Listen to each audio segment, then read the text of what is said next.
Chapter 11. Death Valley marked a turning point for the Manson family. It is not easy to make sense of what happened there. I can only describe my own experience of it. But I do believe that coming to the desert stamped the fate of the family, and subsequently, the fate of its victims. After living on the fringes of suburban Los Angeles, the solitude was a welcome change. The great expansiveness of the desert, honed by the silence, deepened the rapport we shared as a family and also sharpened individual awareness. Within the magnitude of miraculous skies and limitless vistas, I felt closer to myself. Nearly every day I climbed the mountain above the ranch before dawn to watch the sunrise beyond the Amargosa Range. I took a small thermos of coffee and something to nibble on, a donut or a piece of toast. Usually I had no more than sat down when the sun would appear like a great splintered gem blazing against the pinnacles and minarets of the Panamints. In the beginning, life at Barker's strengthened our bond.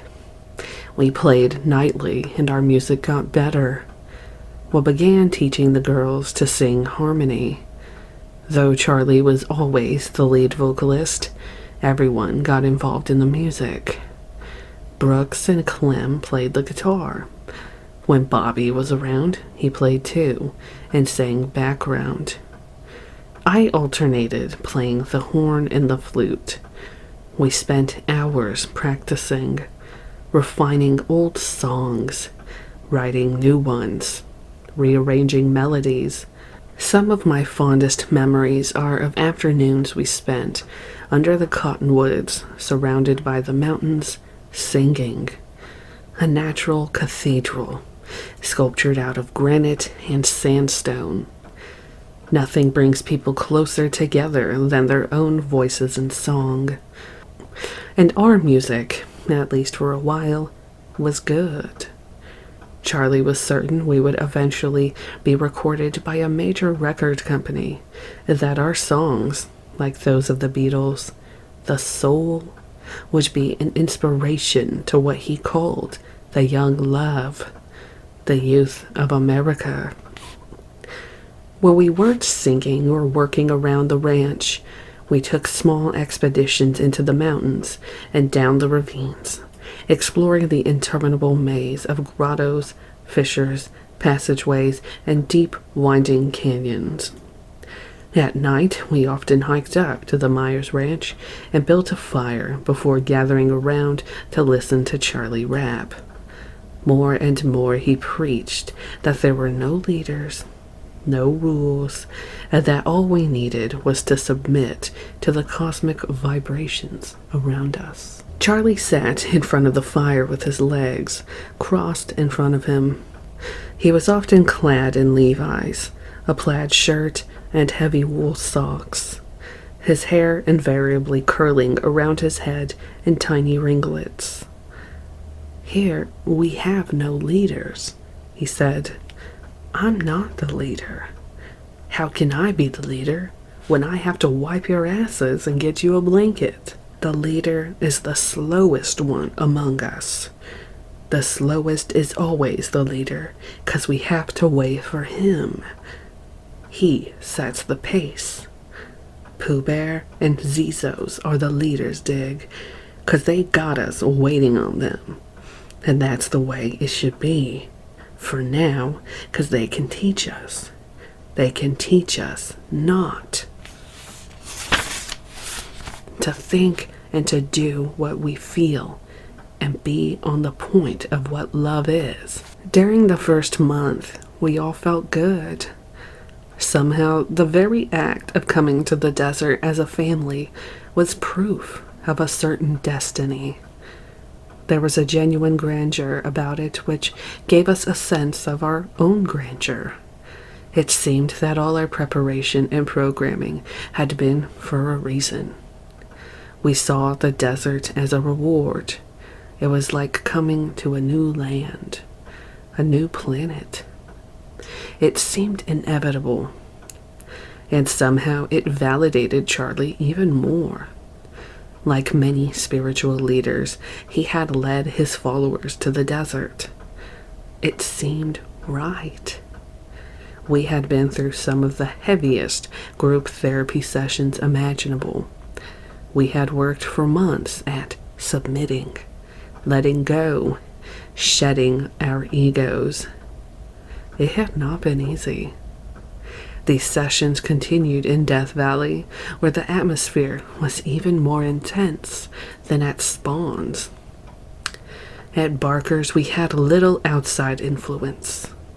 No tourists, no wranglers, no machines. With infinity so close at hand, it was easier to give yourself. Submit to love, Charlie said. It was an alternative we didn't have to ponder. Certainly, what we had come from as children was not all love. It was confusion, greed, pollution, and media programming. It was mass follow the leader since grade 1. It was, and in most respects still is, mechanized, impersonal, decadent, spiritually impoverished. But we had come to the desert with Charlie. We had prepared, and it had come to pass.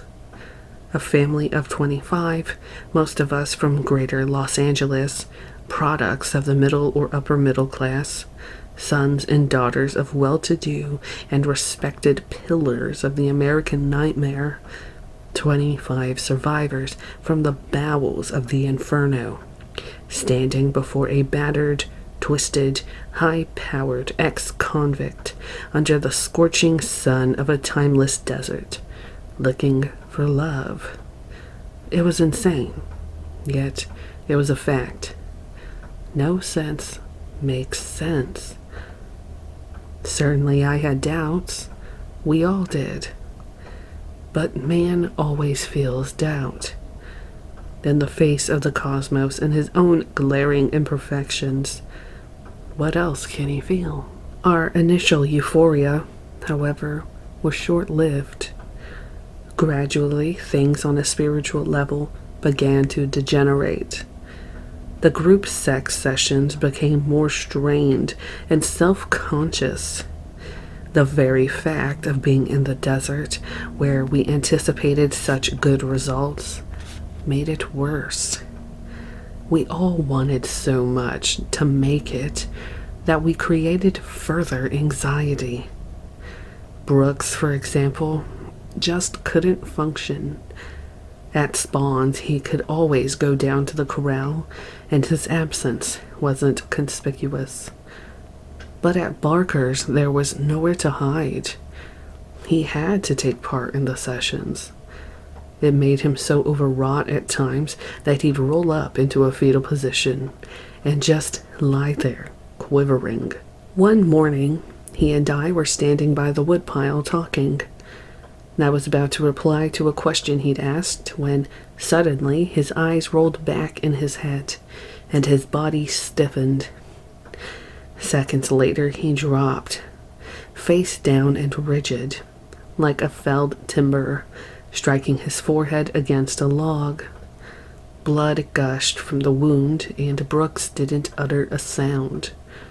I thought for an instant that he might have put his lights out for good. But he finally managed to stagger to his feet, and within a couple of hours was back at work, chopping wood. Letting go of the ego, to Brooks, was literally like dying. Perhaps on an unconscious level, being in Death Valley made this death even stronger. Since there was no shit to shovel at Barker's, he assumed another discontent chore, chopping wood. From the day we arrived till the day we left, he was always at the woodpile, chopping and stacking logs. Another problem was supplies. It soon became apparent that, with so many people to feed, it was hard to keep enough food on hand. Charlie was continually sending contingents to Las Vegas or LA to buy supplies and to bring back vehicles. 2 days after our arrival, we sent someone down to bring back Juanita's camper. The following week, Bobby Beausoleil showed up with a girlfriend called Sweet Cindy. Each drove a run-down Dodge Power Wagon, donations to the family. By the end of the first month, we had 4 vehicles. The bus, Juanita's van, which we soon traded for a 4-wheel drive Jeep Scout, and the 2 power wagons. With so many expeditions to and from Barker's, we needed all the transportation we could get. While everyone professed to love the desert, partly to please Charlie, it became clear that many were getting bored. Even Charlie seemed listless and irritable, and contented himself much of the time with lounging about in a hammock he had strung up behind the ranch house. In retrospect, I see it as a time of profound transformation. While Charlie appeared languid during the day, his nightly raps were invariably animated and inspired, their intensity augmented, it seemed, by the silence, the cold, and the intimacy we shared while huddled around the fire. Like everything, there was a paradox. In one sense, Charlie became our source of entertainment. The longer we stayed in the desert, divorced from outside stimuli, the more convincing he became. The more we submitted. He had always preached the virtues of doing nothing. In time, we fell into a tempo of doing just that. A limbo. We became as vacant as our surroundings. At night, we sat around the fire watching him. There were moments when he seemed almost demonic, pacing like a caged predator before the flames, his hair long and scraggly, his eyes bright. Perhaps by submitting so totally, we were trapping Charlie in a vacuum of his own creation. In the absence of everything, he became everything. Wind, sand, sun, the cosmos itself. Yet without feedback, he was completely alone. He continued to proclaim the beauty of the family, that we were all beautiful spiritually, that we had been guided to the desert to preserve that beauty and to strengthen ourselves for what was to come.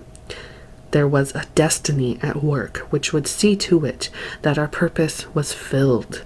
The desert, he said, would further purify our love and our bond, but at the same time would make us more vulnerable to evil. Society, he insisted, feared love and purity. It's like that cat, Billy Budd. He was beautiful, but his love was too pure, and they snuffed him. If we were to survive the viciousness of the outside world and retain our purity, Charlie said we had to remain alert, stay hidden. I didn't really appreciate Charlie's application of this notion until one afternoon I hiked down Goler Canyon toward the halfway house and came upon Snake cowering beneath an outcropping of granite, with her hands over her eyes and a feather in her hair. She looked up at me when she heard me approaching. "Duck down, Paul." "What's going on, Snake?" I knelt beside her. "They might see you," she said, pulling me toward her out of the light. "Huh? Who might?" I looked around, then at her. Her red hair was pulled over her face. She looked like a frightened child. "The radar." "What radar?" She pointed to the sky. "If they find me, Charlie said they'd kill me. He said I was too beautiful and that they wouldn't let me live. Who's they? The people. It took me more than half an hour to coax her out of hiding and get her back up to the ranch. While the incident struck me as absurdly comical at the time, I realized that Snake was genuinely frightened. The next day, she seemed in control once again, and I didn't think much of it. Snake was always a tough one, resilient both emotionally and physically. I figured Charlie was just bored and trying to amuse himself at her expense. But what was happening became clear to me in retrospect. Charlie was playing his games of fear manipulation, the same number he had tried to put on me. Once Charlie had instilled fear in someone, he devised a mechanism that triggered that individual's fear. Then he used it to control that person and to titillate his own demonic power fantasies. I saw even more dramatic evidence of this a short time later, this time with Squeaky. It happened one afternoon when Charlie and I took Brenda and Squeaky up to the Myers Ranch to make love before dinner. It was windy, and the sand blew down the ravine and against the ranch house, sounding like rain. I was on one side of the fireplace with Brenda, and Charlie and Squeaky were a few feet away.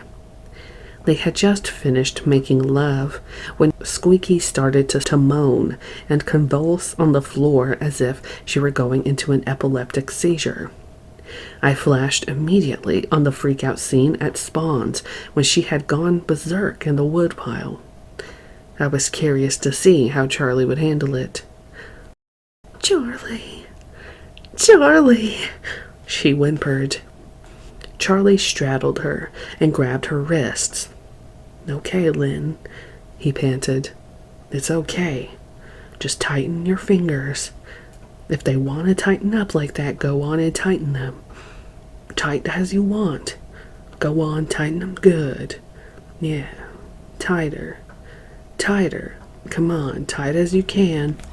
Lynn's face was flushed and contorted. Her breath came in short, wheezing gasps as she tightened her fists, still whimpering, her head thrashing from side to side. "Okay now," he grunted.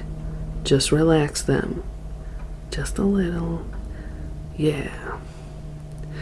The instant she began to relax, he told her to tighten them again.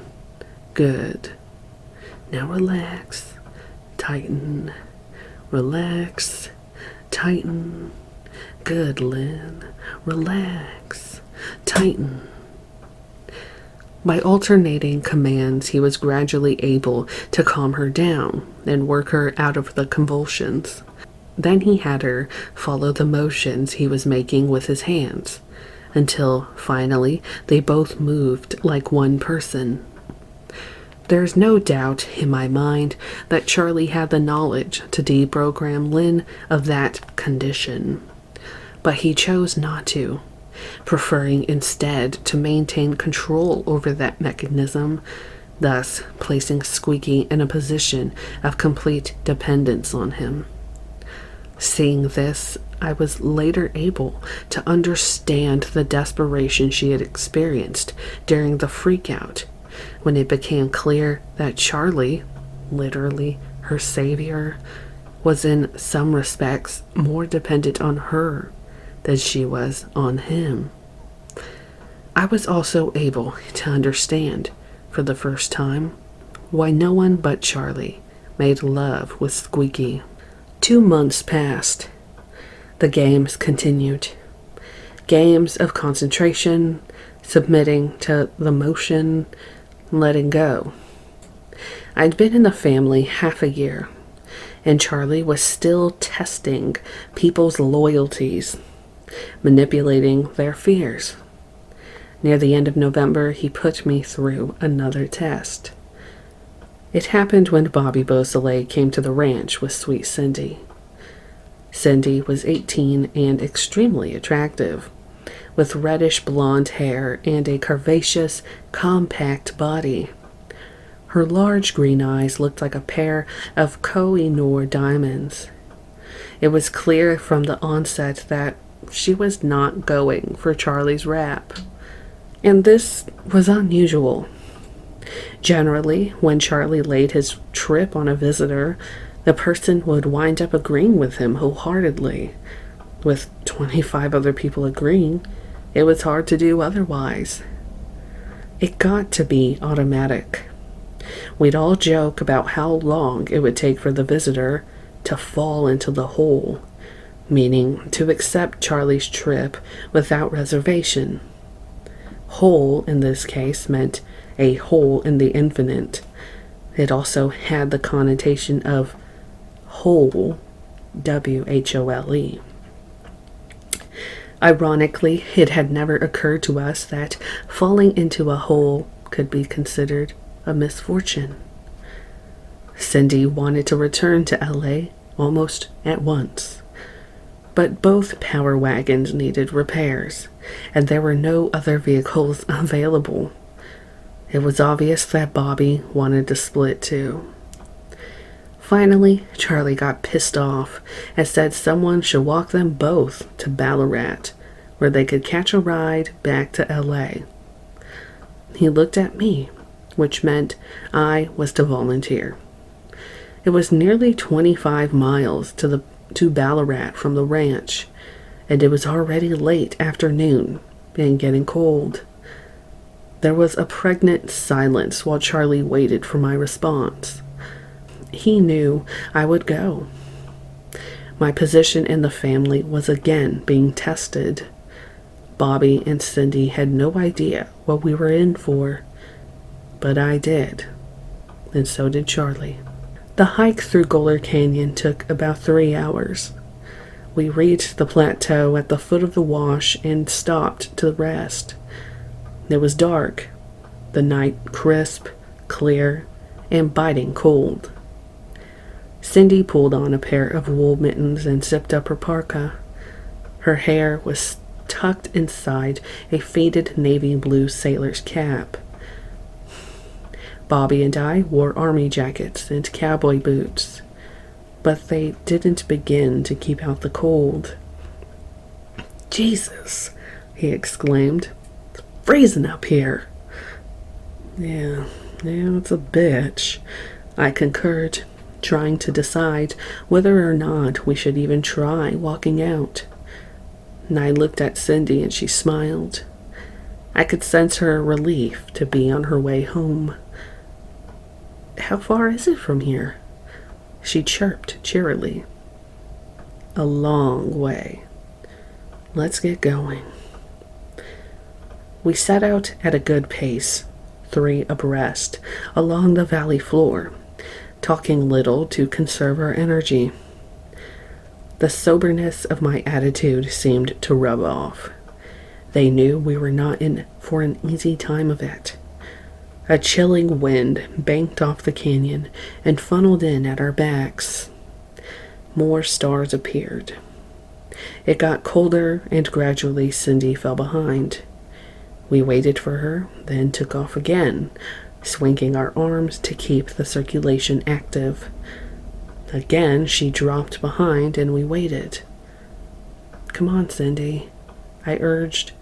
"It's cold standing still. You have to keep up." "Sorry," she gasped. "How much further is it?" "We just started." I gave them a swig of water and we proceeded. Within 20 minutes, Cindy was 50 yards behind us. Bobby was getting pissed off. We waited, leaning against a rock, beating our shoulders with our hands. "Hurry it up, damn it!" he shouted when she came within hearing range. "I have to rest," she panted. "God, I'm not used to this." "Look," I said, We'll slow it up and walk at your pace.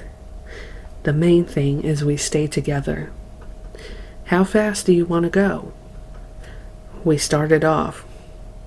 Come on, you set the pace, Cindy, and we'll stay together. For the next 2 hours, we maintained slow but steady time along the alluvial fan, our feet crunching against the scree-encrusted floor of the valley or sinking intermittently into the softer sand. We'd covered about a third of the distance when an ass-kicking wind boomed out of the canyon, flinging up sand and blotting out the sky. It was ice cold, howling like some demented being. We clung together with our arms across our faces and pushed on. I don't know how much farther I can go, Cindy whimpered. You'll make it, I told her. A short time later, she slumped to her knees. I just have to rest. Can't we please rest? Bobby and I pulled her to her feet. Her teeth were chattering. Her arms hung limply at her sides. I rubbed her arms, but my own hands were so numb I could hardly feel sensation in them. Fucking cold is it, you think? Bobby marked time with his feet, keeping his head down to protect his eyes from the swirling sand. Come on, Cindy. You can make it. Just keep moving. I pushed her into motion. Just 1 foot at a time. We'll get there. We moved on. My hands and feet were completely numb. As we walked, I began to experience my own fatigue, and when Cindy again lagged behind, I gave up trying to hold on to her. Within an hour, we had all separated and were walking single file. Me, then Bobby, and finally Cindy. At a bend in the valley, I turned around and looked behind me. I could barely make out Bobby's form against the desert floor. I lay down on a flat rock to rest, putting my hands to my face. Then I sat up quickly and began clapping my hands together while kicking one foot against the other. When the wind churned up again, I lay down on the rock and closed my eyes. For several minutes, I lay there shivering, my flesh icy, the rock digging into my body. Unconsciously, I began muttering to myself, this just isn't worth it. I might as well just hang it up. Let it go. The more I talked, realizing it was a game I was playing with myself, the more relaxed I became. The more I submitted to the cold. Submission is a gift, I chuckled to myself. The rock seemed softer. My body began to warm up. It was as though someone had opened me up and poured hot honey rum into my veins. I felt the presence of death like a warm, blissful whisper, as though the cold, hard night had turned into a caress. Charlie had rapped about death being nothing more than a release to love, and that's how I felt. Yet I was using that state to restore my own energy. I knew I would not fall asleep. What prompted me to move was the appearance of Bobby and Cindy. Instinctively and without a word, I got to my feet, and we continued our trek to Ballarat. On the outskirts of town, we built a fire inside a deserted miner's shack and watched the sun come up. Chapter 12.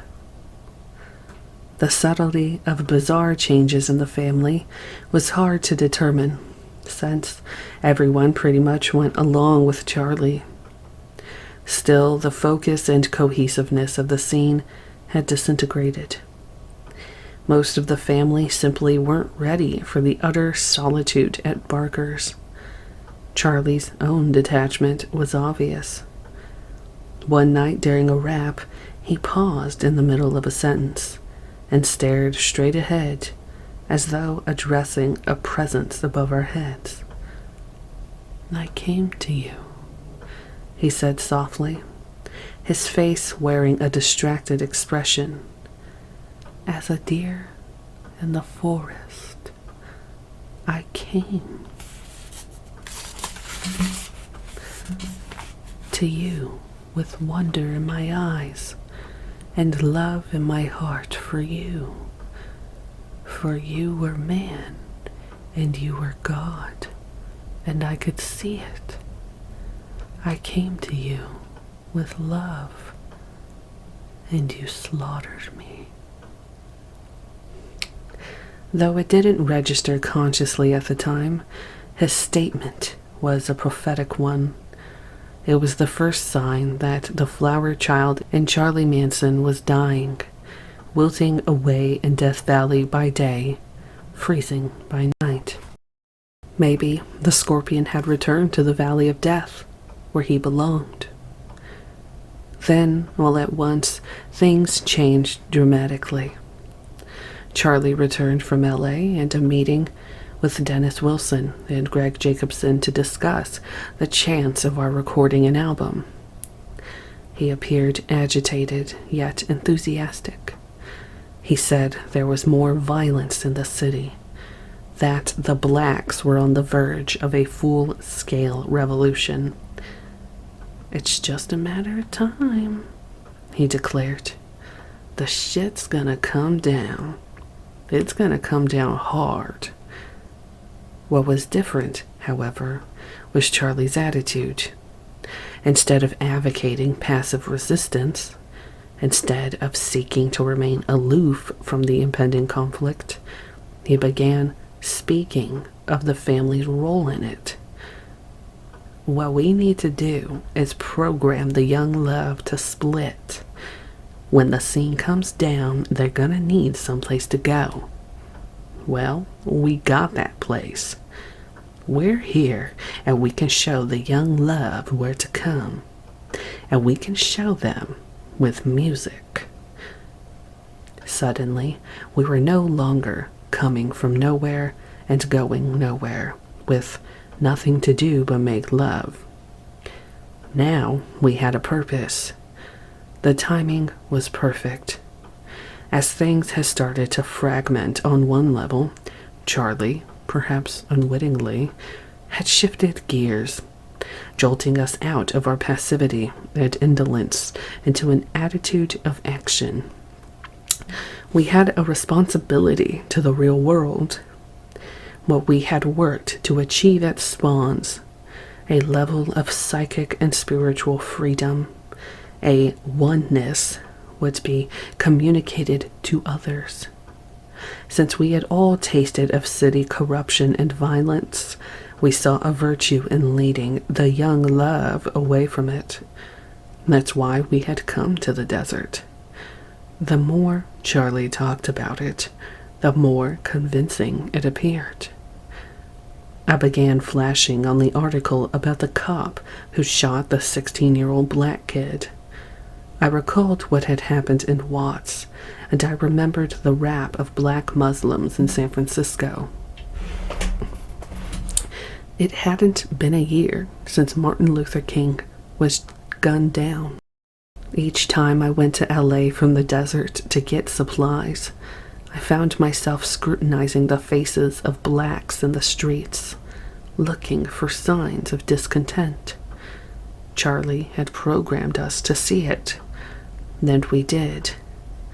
It's easy to project emotion into faces on the streets, particularly if that emotion is supposedly seething beneath the surface. Living in the desert, away from the frenetic pace of cities, only magnified our preconceptions and forebodings. Perhaps what Charlie saw in the faces of the blacks was the emerging unconscious violence of his own psyche. I'm not sure. But invariably, people came back to Barker's muttering, "Shit's coming down, man. Yeah, it won't be long now." It got colder.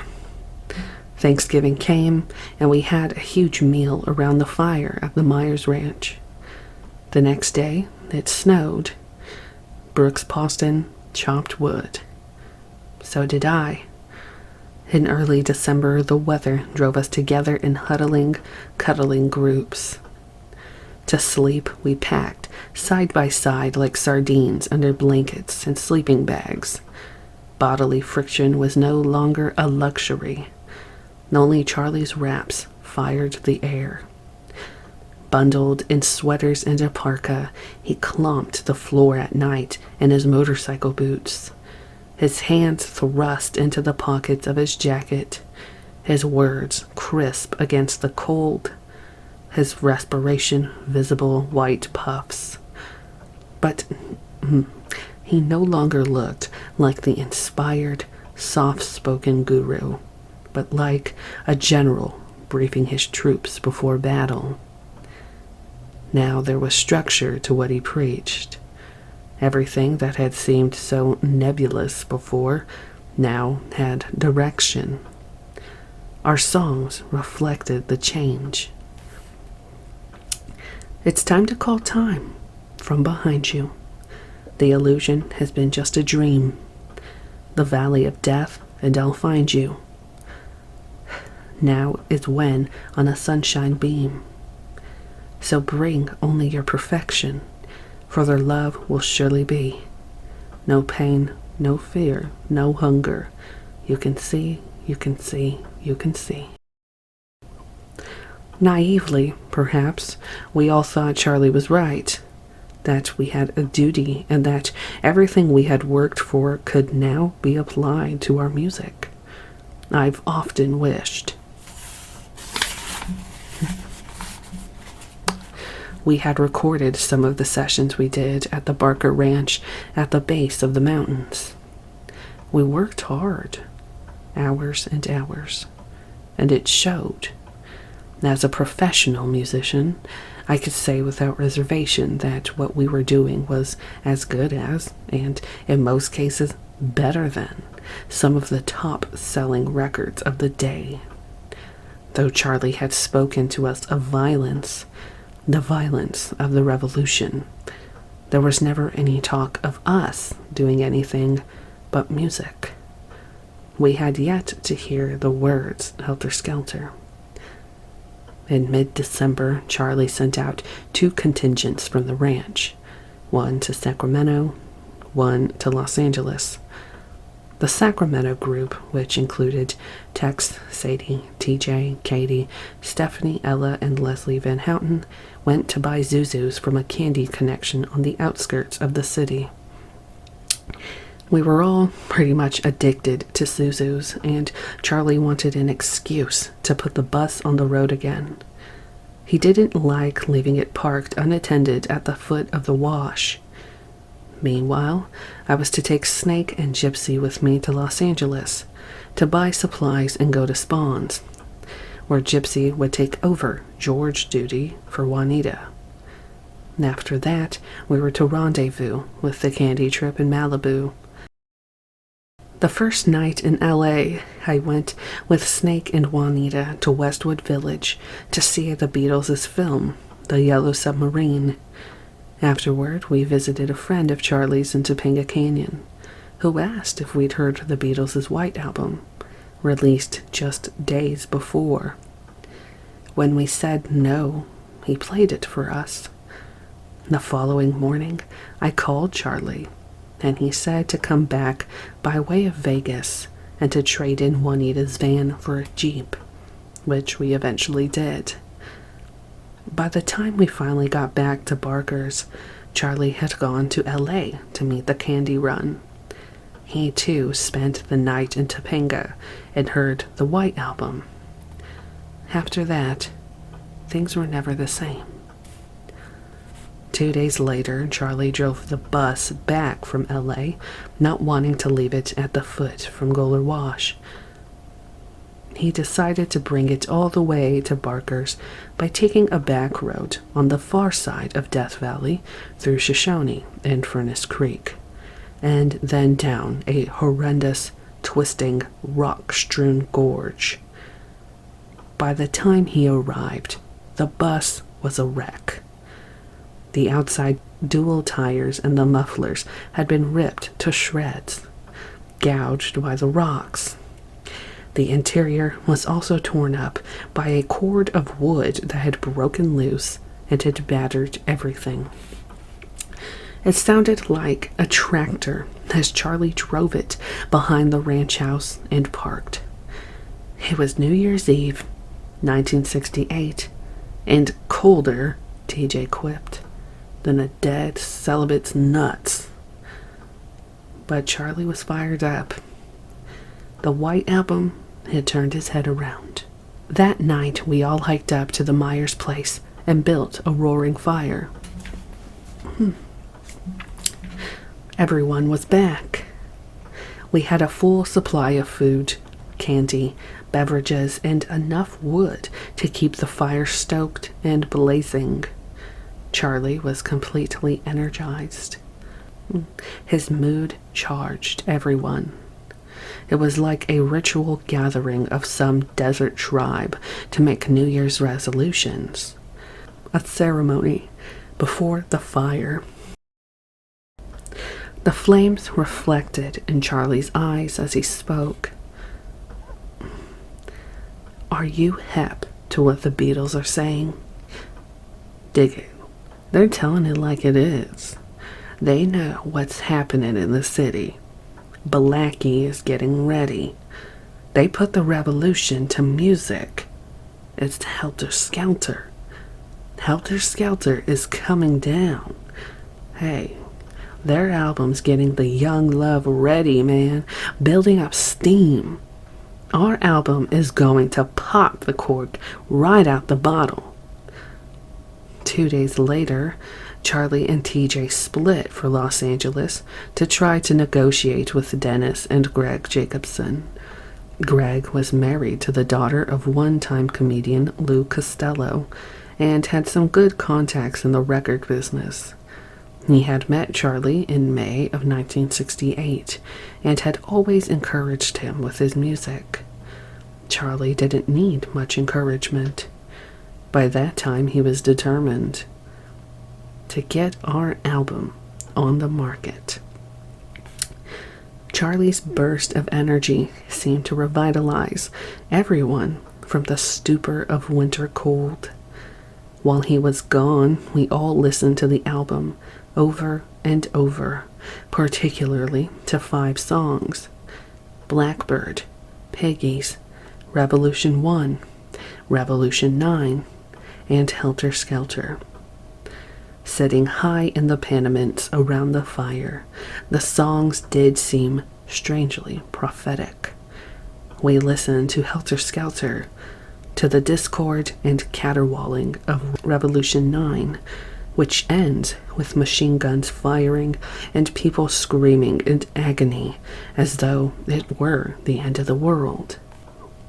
Indeed, at that point, Charlie's credibility seemed indisputable. For weeks, he had been talking of revolution, prophesizing it. We had listened to him rap. We were geared for it, making music to program the young love. Then, from across the Atlantic, the hottest music group in the world substantiates Charlie with an album which is almost blood-curdling in its depiction of violence. It was uncanny. By then, we had all made some uncanny discoveries together. Journeys to inner worlds, to planes of consciousness, to the great wilderness of Death Valley. We had submitted to wilderness within ourselves.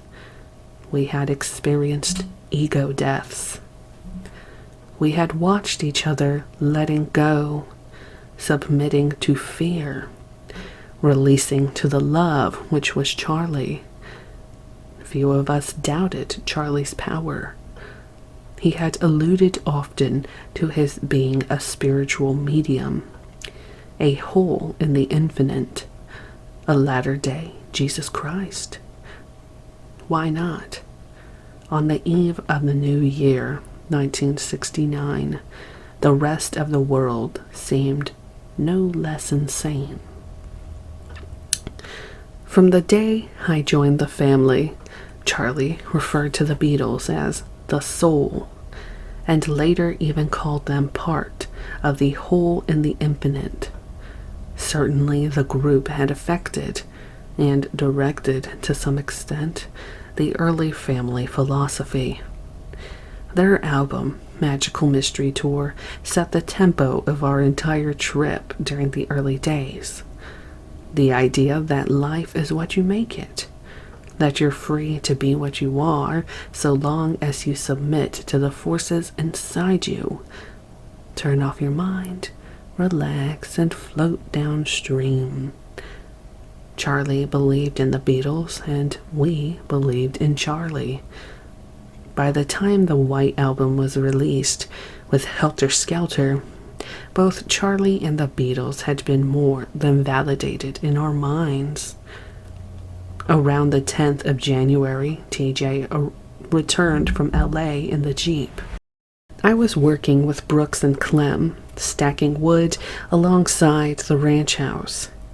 We watched TJ park the Jeep and hike up the trail, his head warmed by a snow-white stocking cap, his newly grown beard billowing out from his face like a swarm of bees. He was out of breath by the time he reached us.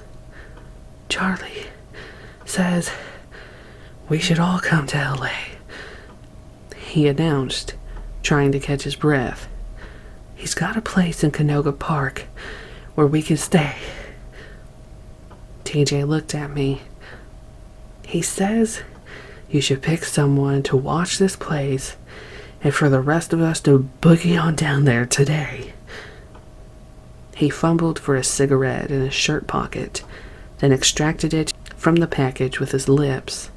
"Motherfucker, it's cold," he muttered, offering us a smoke. He struck the match and cupped his hands around the flame. "Charlie says we gotta get closer to the action for a while. Hey, the shit is really coming down. Charlie says he's got a deal lined up with some guy named Melcher." By 3 that afternoon, we were packed and on our way. All but Brooks and Juanita, whom I asked to stay at Barker's to keep an eye on things. With the big bus out of commission, we took one of the Dodge Power Wagons and an old vintage pickup we had acquired from someone in Las Vegas. At 10 that night, we pulled into Los Angeles and drove to the house Charlie had rented. The family's new residence was a 2-story house at 209-10 Gresham Street in Canoga Park, just 2 blocks from the DeSoto Plaza and Junior's Market, and less than 20 miles away from Spawn's. Suburbia. A tree-laden middle-class neighborhood full of kids, tricycles, and dogs. Mellow enough when compared to LA proper, but hectic after living in the desert. But it was warm. No one complained about that. The house, made of stucco and redwood, had been painted a bright canary yellow. It was bigger than Barker's, 4 bedrooms, a spacious kitchen, a small dining area, and a huge living room set off by a concave brick fireplace. And sat on a good chunk of land, most of it in the back and all of it lush with pepper and eucalyptus trees. The front yard was divided by a walkway leading to the porch, which bisected a dichondra and crabgrass lawn. 2 full-grown pepper trees graced the front yard with swaying branches and clusters of dried leaves. To the right of the house was a large 2-car garage, and in the back, an empty tool shed. Charlie had immediately dubbed the place the Yellow Submarine. From there, he said, we would remain submerged beneath the awareness of the outside world while working on our music. Things got more intense. Charlie's raps became more elaborate and graphic. You know what's going to happen one of these nights? The blacks from Watts are going to break into the houses of some rich white piggies in Beverly Hills and start wasting them. You know, and it ain't going to be very pretty. Like, they'll be vicious. They'll chop them up and mutilate them and fling blood around. Then Whitey is going to retaliate. He'll go into the ghetto and start shooting blacks. I can see it happening. Then Blackie will go on TV and appeal to the government. Hey, look what you've done to my people. And the war's gonna start, man. It's gonna be worse than any war this country ever knew. 'Cause it's gonna be here. On these streets, in these cities, and it's gonna come down hard. It's going to be a war between Whitey and the Uncle Tom niggers. For keeps. Because this war has been a long time coming. The slaves are going to have their day. But dig it. The smart ones will be the Muslims. Because while the shit's coming down, they'll be hiding in their basements. With all kinds of weapons and strategies. And when the time is right, they'll come out and finish off what's left of Whitey. That's why we got to get our scene together and get back to the desert. We gotta be ready, he said, to save the babies. There are gonna be lots of homeless babies from this, and we gotta take them with us. So we're gonna need vehicles to transport people. Dune buggies, motorcycles, and good maps. The more he rapped, the more we sensed impending holocaust. I remember sitting in the living room beside Snake and Clem and looked out the window, wondering if the violence would reach us. We listened to the White Album for hours, to Revolution 9, the gunfire and the screaming. It gave me chills. Meanwhile, we practiced our own music for hours, wrote new songs to operate beneath the level of people's awareness, and programmed those who were one in their minds to come to the desert. Everyone who was a one is looking for the last door. So if you are a one, my friend, you don't need to look anymore. And everyone who is a two knows there's nowhere else to go. So let's get on down that road, my friend. Let it go, let it go, let it go. The more Charlie talked about revolution, the more we agreed. We had been conditioned to agree, to accept and submit.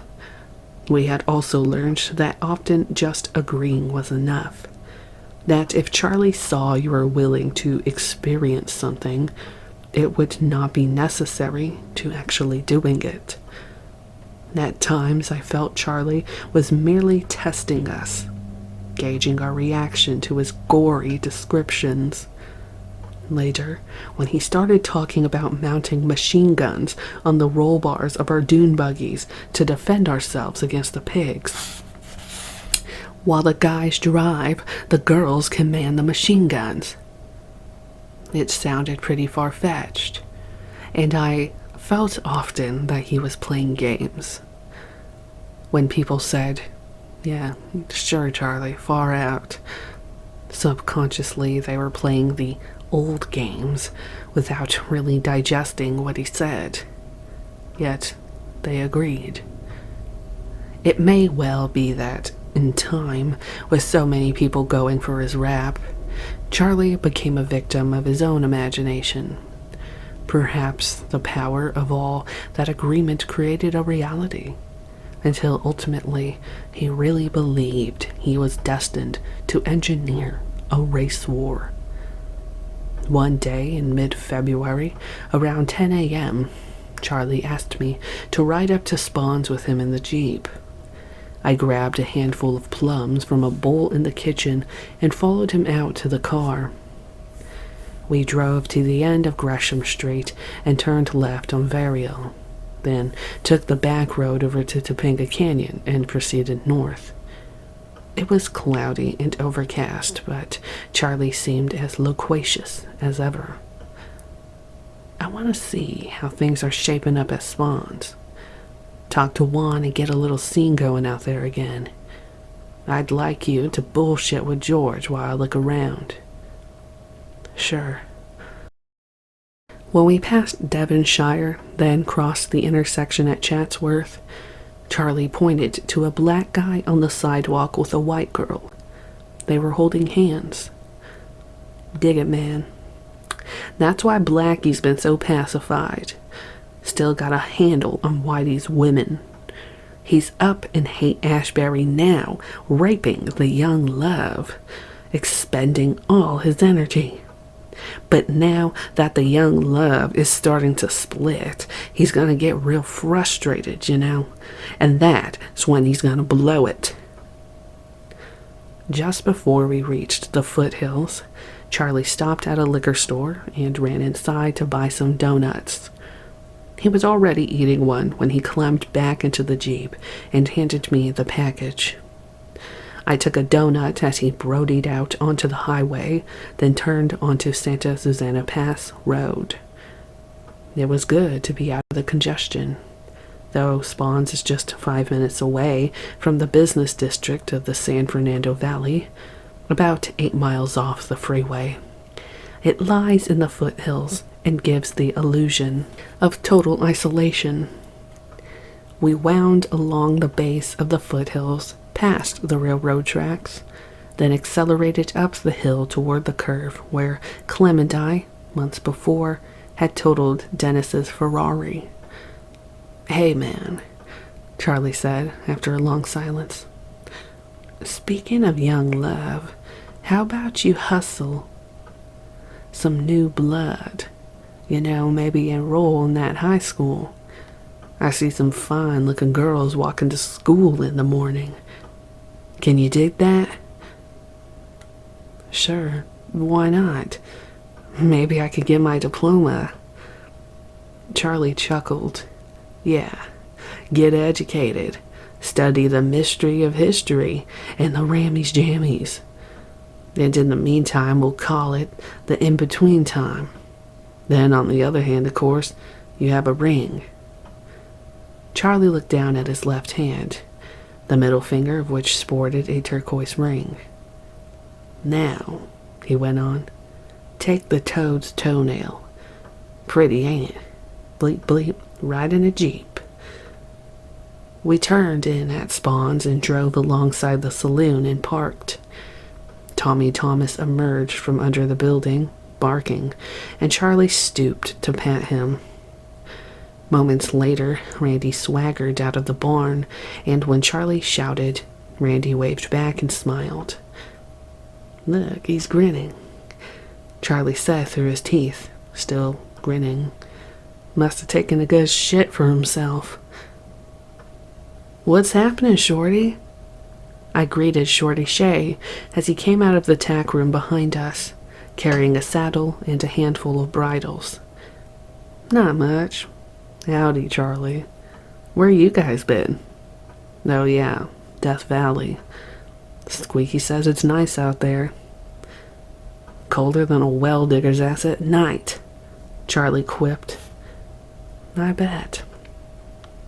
Shorty gave Charlie a long, expressionless look, then hoisted the saddle to his shoulder and, with a grunt, "Gotta get these horses saddled and ready to go."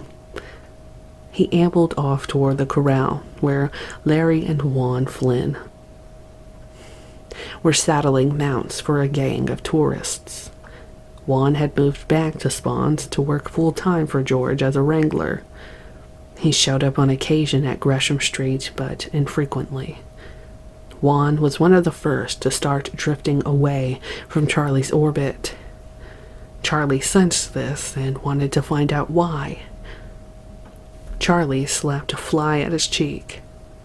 Same old shit. Gotta submit to these poop butt motherfucking flies. Go on up and check George out, will you, Paul? I want to look around a bit. Then I'll be up there. I called Tommy Thomas, and he trotted ahead of me up to George's house. I knocked, and the bell sounded. Come in, he shouted. I'm blind as a bat. Can't see a thing. I went inside and sat down at the table next to George. Gypsy winked from across the room. She was doing the breakfast dishes. I asked George how things were going, and he told me that a few months back Charlie had given him the money to pay the taxes. Money the family had gotten from Juanita. But the government wanted more all the time. Hell, if it keeps up, I'm gonna have to sell this place off. If it wasn't for Ruby Pearl, nothing would get done. What happened to Dodie? Hell, they come and got her. Dragged her off to some funny farm up north. Damn shame is what it is.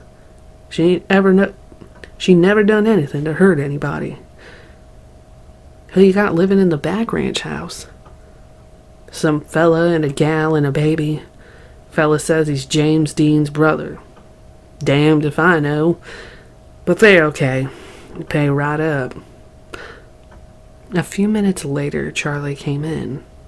Gypsy poured us all coffee, and Charlie bullshitted with George about the business of running a ranch.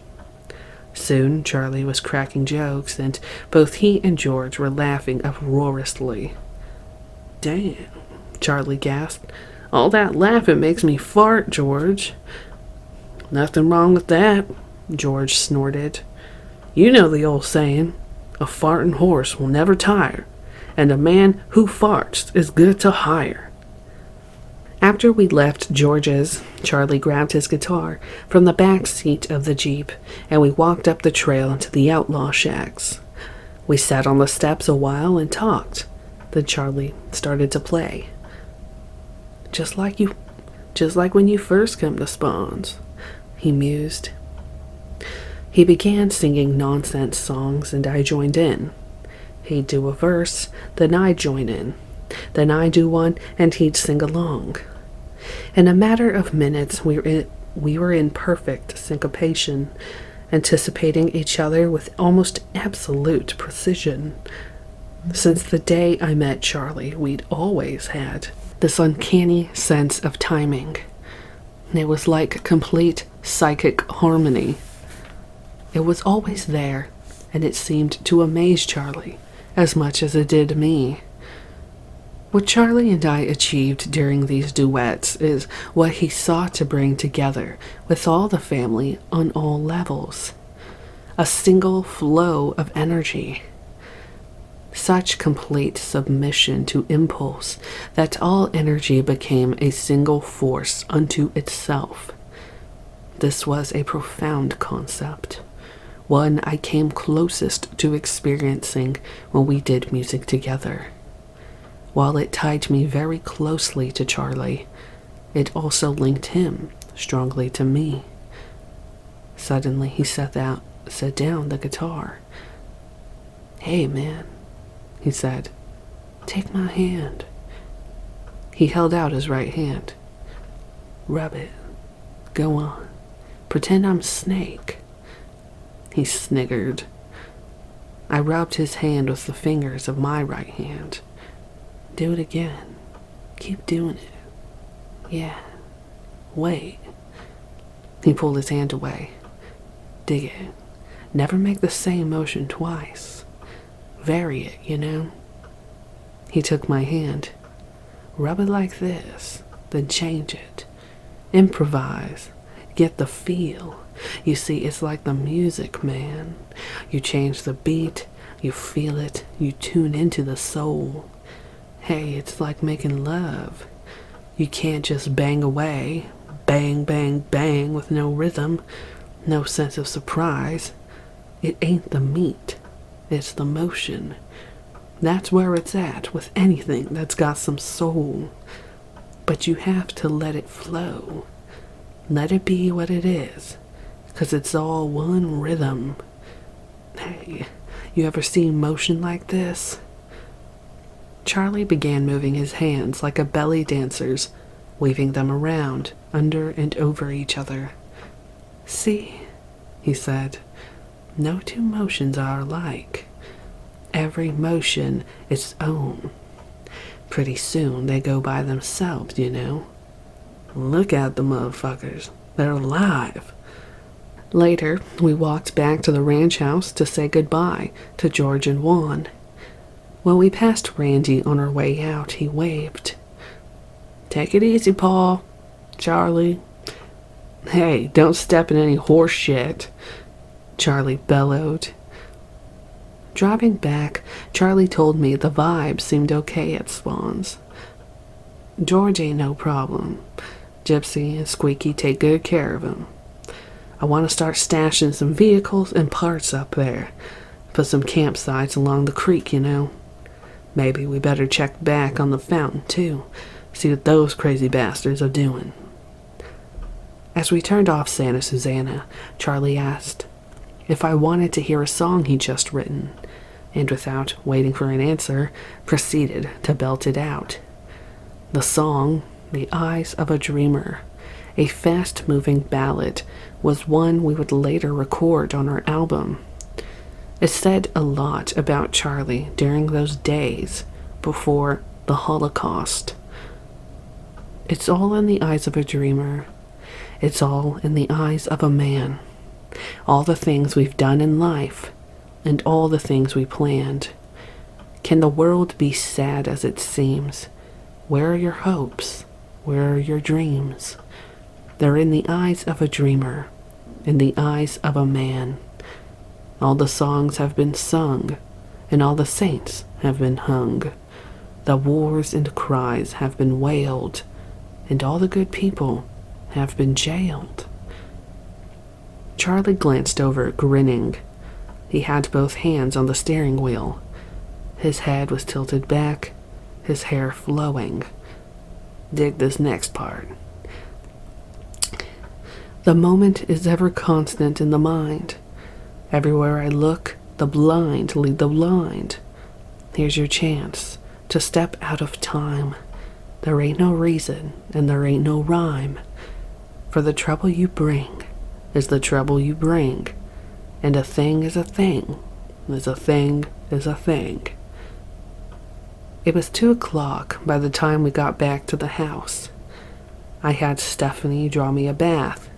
Then I changed clothes and drove the BSA bike I'd acquired down to Birmingham High to enroll.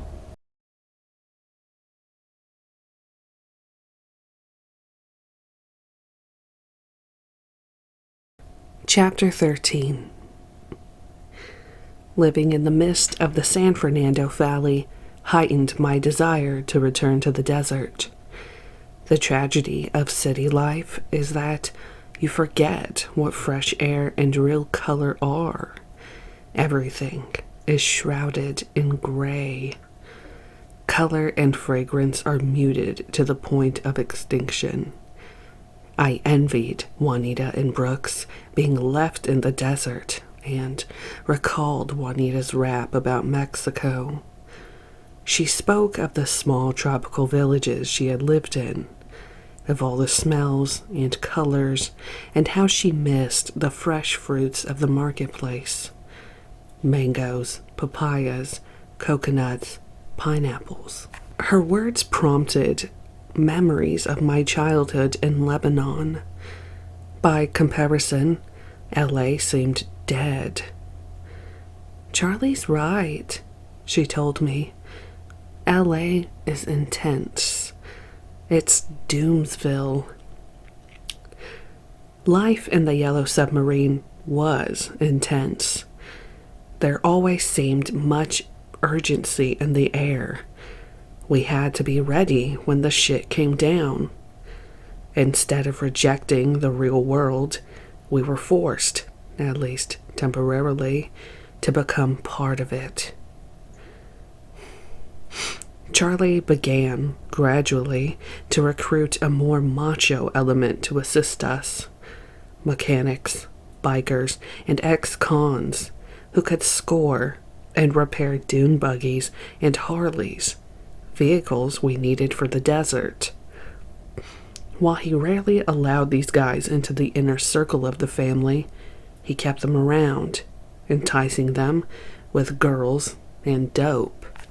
One of the new breed was Bill Vance, David Lee Hammock, an ex-con and friend of Charlie's who had recently been released from prison. Through Bill, we got access to the Gresham Street house. Bill was a hulking 6-footer in his late 40s, with short brown hair, brown eyes, and a battered face. His nose looked like a disjointed mountain range. He'd done time with Charlie for robbery and assault, among other things, and was the first of Charlie's new recruits. Bill hit it off with Ella right away, and Charlie used his liaison to his own advantage. Within a week after our arrival, Bill had arranged for Sadie, Ella, Stephanie, Katie, and Mary to work as topless dancers at clubs in the valley. To buy vehicles and outfit them properly, we needed money. The girls went to work willingly. Karate Dave was another heavy-duty recruit who joined us during that period. He was 26, a Vietnam vet, and tough as nails. He had a plastic elbow, a vestige of his battlefield experience, and carried himself with an air of cold and utter confidence. Dave wasn't big, 5'9", 160 pounds, but was built like a gymnast. While he seemed to like Charlie, he never tried to ingratiate himself. He was in it strictly for the goodies, all the women he could handle, and what promised to be some excitement. Through Dave and Bill, others were enlisted to help prepare for Helter Skelter. Guys to score motor parts, camping gear, tents, and building supplies. Guys who could later work around the clock on various projects at spawns, and who knew nothing of the inner workings of the family. Men who were content to do what they were told to do in exchange for sexual gratification and good weed. Not long after we met Dave, 2 new girls joined the family. A petite, hippie brunette from Canoga Park called Crazy Patty, who immediately traded her VW for a dune buggy, and a buxom, gregarious brunette runaway named Barbara Hoyt, whom Charlie assigned to Karate Dave. Barbara had a round moon face, a disarming snaggle-toothed smile, and huge boobs. She fell right in with the tempo of things at Gresham Street and eventually moved into a treehouse in the backyard with Dave. Charlie's finesse in handling such diverse elements was extraordinary.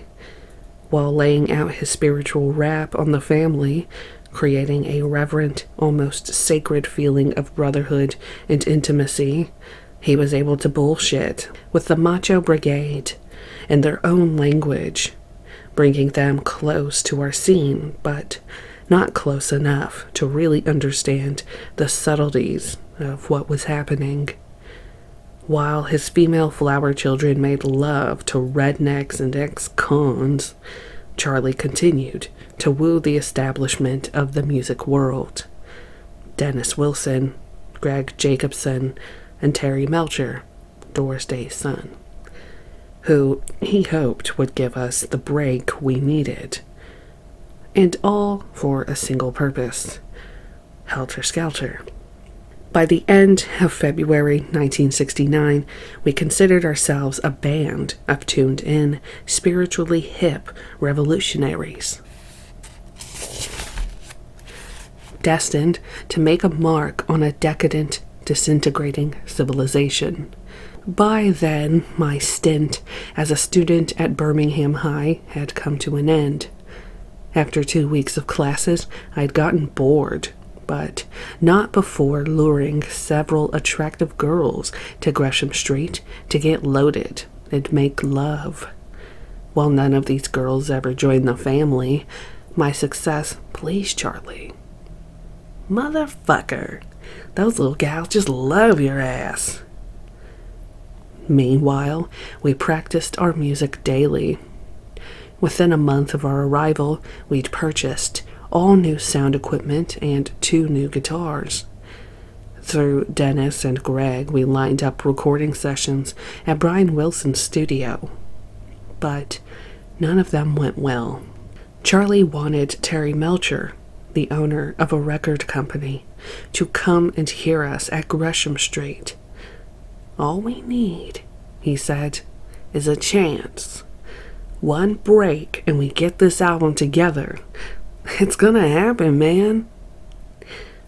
Charlie told us he thought it happened when Melcher promised to come to the house one evening and hear us. We cleaned the place thoroughly and set up the instruments and equipment in the living room. The girls prepared vegetables, lasagna, green salad, French bread, and freshly baked cookies. Then they rolled some good weed. We waited. All afternoon we waited. When Melcher didn't show up or call, Charlie was seething. Motherfuckers were the plugged nickel. Preparations for Helter Skelter accelerated. By the middle of March, we had purchased these 3 dune buggies and 3 Harleys. We kept the dune buggies at Spawn's and the Harleys in the garage at Gresham Street. Charlie also bought $300 worth of topo maps so that we could chart a road to the desert, our own road, beginning behind Spawn's in Devil's Canyon and running through Simi Valley, bypassing highways, over and under culverts, and out to Death Valley. At night, we'd lay the maps out in the upstairs bedroom and plot out the road. I still have memories of Charlie pacing back and forth over the maps. We're gonna need more Harleys. We'll need enough so that we can all ride together, like one person, like one mind, so that when it comes time to turn, we'll just turn together, without speaking, you know. We'll move like a flock of birds, instinctively and with precision.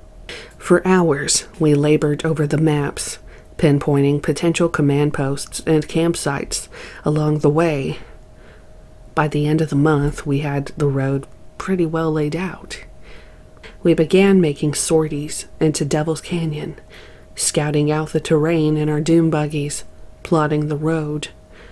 It was a trip, racing over the sand dunes, looking out across the great expanse of the Simi Valley, sensing that the time was fast approaching when we would put our program into action. That night, after the evening meal, Charlie rapped about our need to be unified. Let go of the ego. Let it die. Just turn off your mind. Hey, things haven't changed. It's just that now we move with the time. Now we gotta make our scene of service. Yeah, there's gonna be some shooting and dying, but that's not new. There's always been times in history when a lot of people die, and they don't have a thing to do with right or wrong, or wing and wang, or diddly shit. It's beyond all that, 'cause the cosmic wind blows over the universe, and man just reaps his karma, whether he likes it or not. Hey, the Beatles have tuned into it. They've been taping into the vibes for a long time. Look at their songs. Songs sung all over the world by the young love. It ain't nothing new. It's all been written down. It's written in the good book, then Revelation, all about the 4 angels programming the Holocaust. 4 angels looking for the 5th angel to lead the people into the pit of fire, right out to Death Valley. Yeah, it's all been written down, so we might as well submit to it. It's all in Revelation. Revelation is now. The Beatles are now. It's all in black and white, in the White Album. White, so there ain't no mistaking the color. It's all in the words and the music. So listen and pay attention. Charlie spent hours quoting and interpreting Revelation to the family, particularly verses from chapter 9. And the 4 angels were loosed, which were prepared for an hour, and a day, and a month, and a year, for to slay the 3rd part of men. And the 5th angel sounded, and I saw a star fall from heaven unto the earth, and to him was given the key to the bottomless pit. The implications were clear. The 4 angels were the Beatles, whom Charlie considered prophets for what was coming down. The 5th angel was Charlie. The 3rd part of men, he said, was the white race, those who would die in helter-skelter. The passage, and he opened the bottomless pit, and there came out of the smoke locusts upon the earth, and unto them was given power as the scorpions of the earth have power,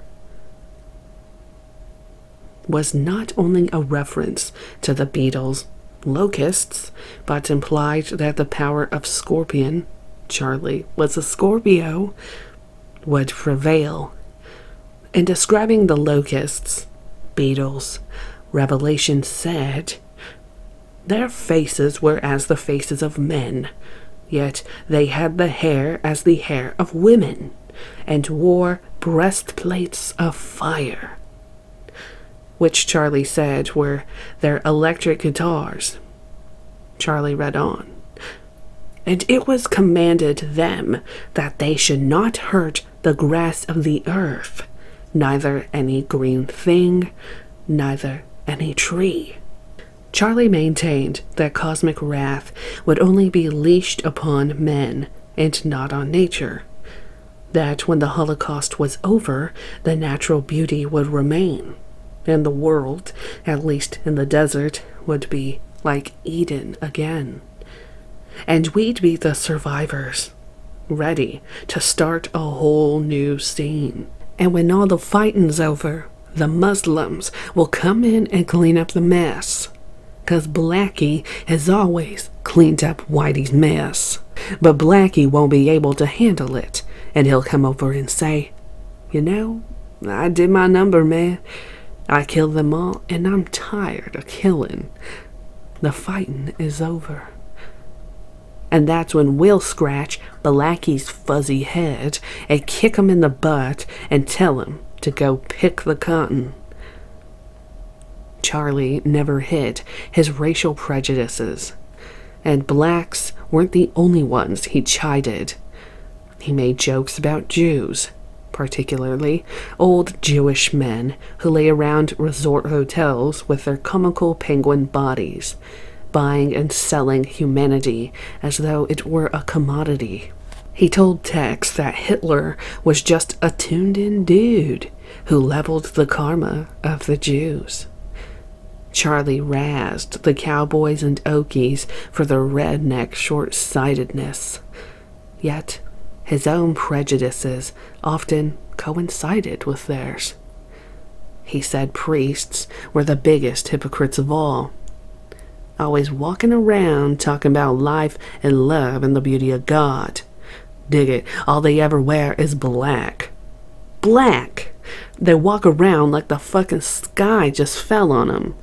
Their faces never see the sunlight. They look like zombies, man. morticians. They preach love, but they never have a woman. Yet those poop-butt motherfuckers got the gall to tell you what life is about, and how you should repent and all that shit. Hey, if anything is a sin, it's those assholes.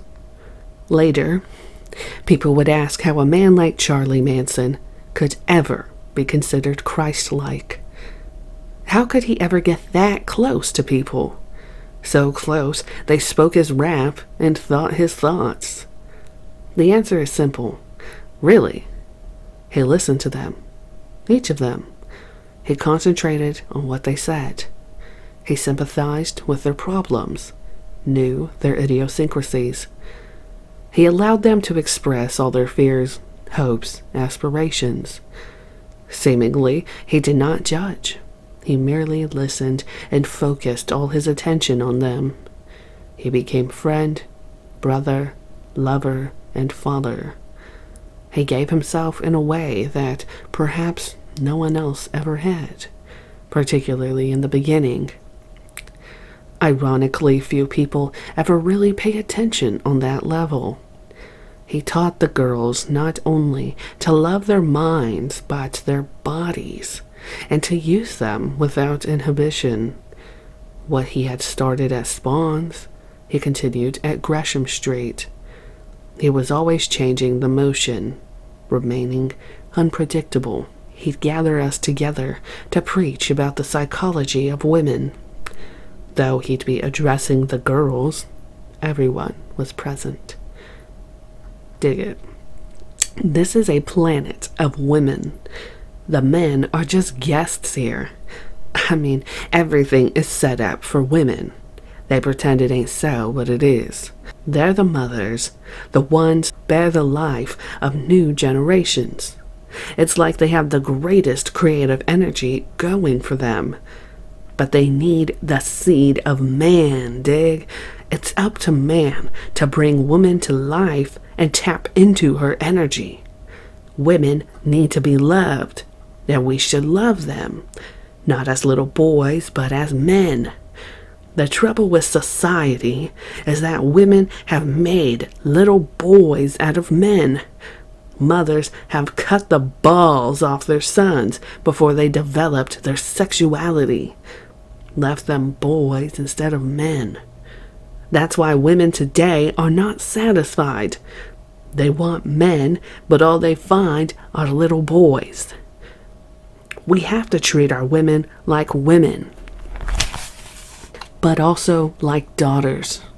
We gotta cultivate them like a garden of flowers, so that they give us life, so that when we tap into them, we will become energized. Women are like batteries that gotta be charged. We give to them and they give back to us. It's like money in the bank. Women are cosmic creatures, beautiful and strong, but they also got a streak of the witch in them. All of them got it. They're dangerous, dig. They can't help but want to cut your balls off. That's their game. Sad but true. Hey, look at all the dudes running around without balls. Women got the motherfuckers. Still, we gotta love them. They're our daughters, our power. But we can't be going on their trip. If you do, why you just wind up singing those high notes yourself, dig? It's a game. It's always been a game. It was clear that Charlie feared losing control over his women. As a child who had been beaten and deserted by his own mother, his fear and paranoia were, to some extent, understandable. He spoke like a pimp. There was never any doubt that the girls belonged to him, and that their favors were a gift, not from them, but from Charlie. "Your love is my love," he would say. "It's all one love. When you love someone, I am loving them. We are all loving them." Regardless of the mechanics and theory, it worked. The girls in the family adored Charlie. He knew each of them. their hang-ups, their likes, dislikes, phobias, their tastes in food, sex, music, their backgrounds, everything. Whenever someone appeared who might cause a problem to our scene, a narc, redneck, probation officer, anyone from the straight world, Charlie knew immediately which girl would be best suited to neutralize that person. He was masterful at this. To do it, he had to know his women well. Standing beside Sadie in the kitchen one night at Gresham Street, I listened while she told Patty, "Charlie is the only man I ever met who is complete. He will not take back talk. He will not let a woman talk him into doing anything. He is a man." Months later, after her capture, Sadie was asked by the authorities if she thought Charlie was an evil person. She said, "By your standards of evil, looking at him through your eyes, I would say yes. Looking at him through my eyes, he is as good as he is evil. He is as evil as he is good. You cannot judge the man." Even when Charlie was gone, the intensity was almost the same. The only rap, Charlie's rap. Sadie, Squeaky, Tex, Clem, Mary, Brenda, Ella, Bo, Snake, Cappy, everyone spewing the same line. "Hey, it's coming down. Get ready. Helter Skelter is coming down." I remember Squeaky standing before the fireplace, urging us all to forsake our games and ego trips. "We have to flow with the love," she wailed in her high-pitched voice. "We have to let the love happen. Charlie is our love, and we are Charlie's love. It's all one. It's all happening now. So just let it go. Drop it. Let it die. Die, motherfuckers. Let it die." Sometime in March, Charlie began sending people out on creepy crawly missions around Canoga Park. The idea was to enter someone's house at night and to move about from room to room without being detected. When it comes down, we got to be prepared to save the babies. It might mean some sneaking and peeking around, taking some chances. While I never went on any breaking and entering creepy crawlies, I heard reports from those who did. Everyone seemed to enjoy it. Snake said it was like going out on Halloween and taking your treats without ever knocking on the door. Only months later would it become clear that these exercises were dress rehearsals to murder. One night, shortly after Sadie and Ella had gotten home from dancing at a bar in the valley, it must have been about 2 a.m., Charlie ordered them to go with Tex, Clem, Mary, and Bill Vance to creepy crawl a couple of houses on Varial Street. Within 5 minutes, they were on their way. Bill, an expert when it came to breaking and entering, had taught most of the girls how to remove screens, slip locks, avoid watchdogs, and to implement the tools of the trade. Pen knives, razor blades, bobby pins, pieces of wire. He also showed them the best places to look for valuables. No one liked to steal more than Bill, and no one in the family was better at it. Around 4 p.m. the following day, Charlie asked me to take the Jeep and drive Sadie to work at the club. Sadie had slept all morning. She was in good spirits as we pulled out of the driveway. "Hey, Paul, see that place?" She pointed to a white stucco house set off the road near the corner of Varial and Gresham. "That's where we went last night, through that window. That one, see? Next to the garage. Walked right by." this guy and his old lady, then right into the kitchen and had some orange juice and cookies. Then we split. They didn't even twitch. We didn't take anything, except for Bill. He grabbed a couple of credit cards for Charlie. Everything was for Charlie. Every thought, every action, gesture. It now seems hard to imagine that one person could hold such sway over so many. And in retrospect, it became clear that no one was more dominated by Charlie than Sadie. Had someone told me as we drove toward Canoga Park that in less than 5 months she would commit one of the most heinous murders imaginable, I would have thought him mad. I had made love with her. I had helped her give birth.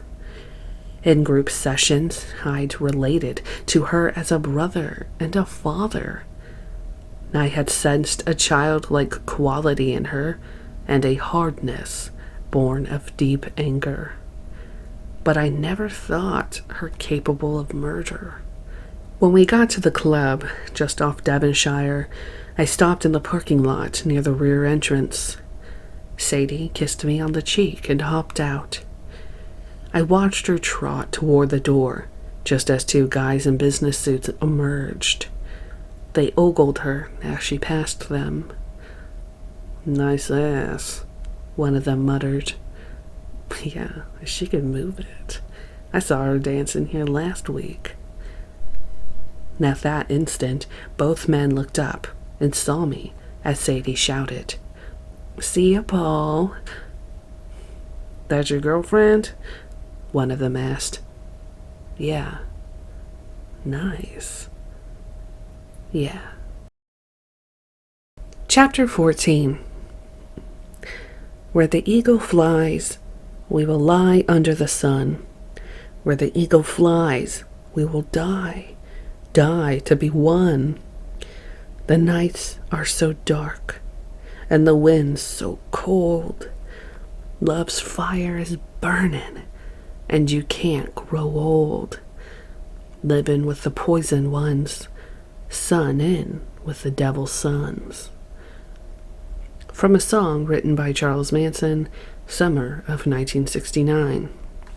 The more involved we became in Helter Skelter, the harder it was to see anything else. Momentum carried us along with Charlie. To say no would have been to violate all that we had worked to achieve. Even when Charlie's raps became more militant, I shuddered at some of his descriptions. It all seemed to fit with his earlier statements regarding death. We'd been programmed to think of death in a cosmic sense, knowing that the spirit never dies. We'd all experienced countless ego deaths and had watched each other experience them. We knew that life was merely a series of transitions in consciousness. When Charlie got into elaborating on the blood and gore of racial war, we all considered it a kind of therapy he was putting us through. At least I did. Blood and carnage were as much a part of life as anything else. The media were filled with it, seemed to thrive on it, in fact. So long as we had no karmic connection to it, so long as we did nothing to cause it, we could view it without judgment. And at that point, there was never a hint that we would have any part in killing.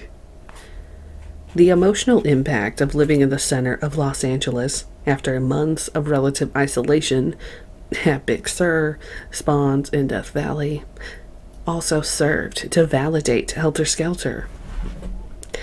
For nearly 2 years, we'd been completely removed from TV sets, radios, newspapers, all contact from the outside world. Our reality had been primarily Charlie and his teachings. Our heads had been filled with Charlie and all his intensity at a time when he was more positive.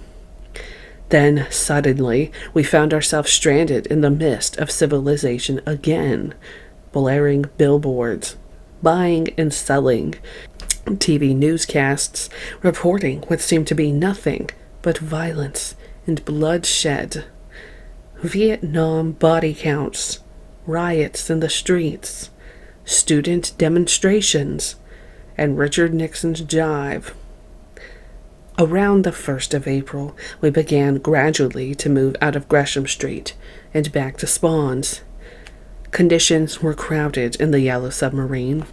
Too many people, too many vehicles, and motor parts. Too many paranoid vibes. By that time, we had acquired, in addition to the dune buggies and motorcycles, a milk truck and 2 diesel semi-trucks, one of which had already been parked at Spawns. We had also accumulated a stack of unpaid electric, water, and telephone bills, and the collectors were beginning to hound us. Since we couldn't move back to Spawns en masse without causing suspicion, we had to do it a little at a time. We started by establishing a campsite in the ravine just below the ranch. Charlie and I purchased several parachutes from a surplus store in Los Angeles. After dyeing them green, we converted them into tents beneath the oaks. Meanwhile, we began remodeling the saloon into a kind of nightclub where we could set up and perform our music and store our instruments. We knocked out the back partition behind the stage, painted the walls and ceilings black, then bought strobe lights and white styrofoam balls to hang from the ceiling. It was trippy, like showtime at the Griffith Park Observatory. Finally, we set up our sound equipment and instruments on stage, and began, at night after the tourists had split, to hold jam sessions. Sometime in mid-April, we made a final exit from the Gresham Street house. Charlie had TJ pull one of the semis into the driveway. We loaded everything inside it. Harleys, VW engines, a big diesel motor, countless dune buggy and Jeep parts, and all of our belongings. Then we drove into the mountains of Mulholland to a mansion off Canaan Road, overlooking the sea. Charlie had learned that the rock group, the Iron Butterfly, had recently moved out and were on vacation. We moved in. Bill Vance broke the lock on the gate and hooked up the electricity. We spent nearly 2 weeks in the mansion, making music, planning strategy, and hiking around the hillside to plot the rest of the road. Charlie insisted we have access to the sea and to the desert, and that the 2 roads be joined.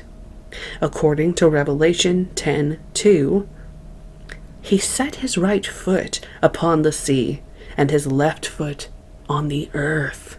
Around May, we left the mansion and moved back to Spawns, staying in the campsites so as not to disturb George and the Wranglers. Charlie kept 2 girls with George at all times, and told the old man we'd be helping out with Wrangler chores. George said he was much obliged. Once at Spawns, everything was geared to helter-skelter and moving back to the desert. The acquisition of a huge, once-opened semi-trailer bed, which we covered with tarps, gave us additional space to store parts, to work on the motorcycles, and to sleep up to 15 people. We had mechanics rebuilding Harleys, diesels, and dune buggies round the clock. We paid them, and paid them well, in money, dope, and all the sex they could handle. Meanwhile, the tourists came to ride horseback, look at the movie sets, and talk to the Wranglers who went about the business of tending George's stock. Pearl showed up daily to see George, balance the books, and make sure everyone was on the job. At noon each day, the cowboys generally gather to eat lunch and bullshit. They got to know the mechanics and Bill, and the sundry motorcycle types, who began appearing with greater frequency. While they never became chummy with the bikers, they did share a languorous tolerance that allowed our work to continue. The days got hotter, and sometimes the smog seeped out of the valley and reached up into the foothills. The smell of horse shit permeated the air, and as always, the flies had the run of the place. Shorty and Randy continued to bad vibe us, but not enough to alter the momentum of what was coming down. It was during this period that we met Danny DiCarlo, a rough, tough, booze-addicted biker who, at the time, was treasurer for a motorcycle gang known as the Straight Satans. Danny was a fast-talking, earthy little dude, 5'8", with a thick black waterfall hairdo, dark, direct eyes, and a passion for beer and broads. He invariably wore the full Levi's garb, with Straight Satan embossed across his jacket, and boots, and walked like a Hell's Kitchen hoodlum. He had a good sense of humor, a quick wit, and while blinded by his own prurient inclinations, he was, as the saying goes, nobody's fool. He later told authorities that his rapport with Manson was enhanced by the fact that he, Danny, could satisfy Charlie's girls sexually, thus taking the pressure off Charlie. While this was pretty far-fetched, Charlie only allowed Danny to access certain girls. Danny did acquire the nickname Donkey Dan, a tribute to his size. It was a sobriquet he was proud of. We'd met Danny just before leaving the Gresham Street house. Charlie cultivated him for his knowledge of bikes, his street savvy, and because he could keep things copacetic between the family and outsiders who sometimes showed up to make trouble. Charlie seemed to like Danny. He was always more favorably disposed to smaller guys, and saw to it that Danny got rewarded. Danny had recently separated from his wife and was invariably hot to trot. Sherry, a new girl, and Weish were virtually given to Danny in exchange for his talents as a mediator and mechanic and his knowledge of firearms. DiCarlo was born in Canada, but had been given U.S. citizenship after serving in the Coast Guard as a weapons expert. When it came to guns, Danny knew what he was talking about. His father sold firearms for a living, and Danny had dismantled, repaired, and fired all kinds. By then, we were beginning to accumulate a small arsenal, which Charlie insisted we'd need for defense purposes while convoying people to and from the desert. Through various sources, most of them ex-cons, we had purchased several small caliber handguns, 2 12-gauge shotguns, a Schmeiser machine gun, and a 30-30. We also began carrying buck knives around the campsite. It was later that summer that Charlie acquired a sword from the then president of the Straight Satans, a guy known as 86 George. George had come to Spawns to convince Danny to leave the family. Not only did he fail in that effort, but wound up being conned by Charlie. Charlie offered to pay one of George's traffic tickets in exchange for the sword. A 20-inch razor-sharp weapon, the top of which had been honed into a fine and delicate point. Approximately 2 months later, Charlie would use the same blade to slice off Gary Hinman's left ear. By the end of May, the girls were designing buckskins. all-purpose, combat-ready clothing which would last indefinitely and be conducive to life in the desert. At the same time, Tex, at Charlie's suggestion, began constructing a family shelter across the road from Spawn's, a place to hide and store supplies in case of emergency. Tex worked on the project for several days, using 2x4s and slabs of plywood, ripped off from a nearby construction site in the valley. The shack he built was small, 15 by 20 feet, yet well designed, almost like a lean-to, with one side fronting on the slope of a ravine, with a small window facing the creek bed. In it we stocked provisions, camping gear, dried foods, and several handguns. The family called it the Helter Shelter. Charlie referred to it as the just-in-case place. In the midst of these preparations, Charlie moved about like a seasoned field general, giving orders. We set up base camps in the creek bed and explored the mountains around Spawns so that we knew every hill and gully. We took dune buggies and Harleys into the canyons and worked on the road. At times, Charlie would order us to evacuate one campsite and set up another. It was like commando training. We began to feel like a well-trained band of guerrillas. Meanwhile, our mechanics worked on the vehicles, and our girls continued to dance topless and to bring home fat paychecks to cover our burgeoning expenses. At night, we played music in the saloon and sang the songs of revolution. Charlie continued to make trips to L.A. to confer with Dennis and Greg. Despite our earlier frustrations, he had not given up trying to get our album recorded. We had spent hours making tapes and wanted to get them heard.